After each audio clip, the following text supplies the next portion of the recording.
മുസ്ലിം league സംസ്ഥാന അധ്യക്ഷൻ സാദിഖ് അലി തങ്ങൾ ജമാഅത്തെ ഇസ്ലാമിയുടെ അനുയായിയെപ്പോലെ പെരുമാറുകയാണെന്ന് മുഖ്യമന്ത്രി പിണറായി വിജയൻ. പാലക്കാട്ടെ കണ്ണാടിയിൽ നടന്ന തിരഞ്ഞെടുപ്പ് കൺവെൻഷനിൽ സംസാരിക്കുകയായിരുന്നു അദ്ദേഹം. സന്ദീപ് വാര്യർ പാണക്കാട് തങ്ങളുമായി കൂടിക്കാഴ്ച നടത്തിയ വിഷയത്തിലായിരുന്നു മുഖ്യമന്ത്രിയുടെ പരോക്ഷ പ്രതികരണം. അന്നത്തെ പാണക്കാട് തങ്ങൾ എല്ലാവരും ആദരിക്കുകയും ബഹുമാനിക്കുകയും ചെയ്യുന്ന തങ്ങളാണ്. ഇപ്പോഴത്തെ സാദിഖ് അലി തങ്ങളെ പോലെയല്ല.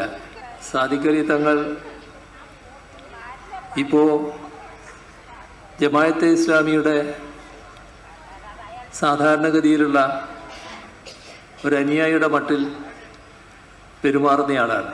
പാലക്കാട്ടുള്ള ലീഗ് അണികളും മതനിരപേക്ഷ ചിന്താഗതിക്കാരും ന്യൂനപക്ഷ വിഭാഗത്തിൽപ്പെട്ടവരും എല്ലാം ഇദ്ദേഹം ഇന്നലെ വരെ എന്ത് നിലപാടായിരുന്നു സ്വീകരിച്ചത് എന്ന് നല്ലതുപോലെ അറിയാവുന്നവരാണല്ലോ.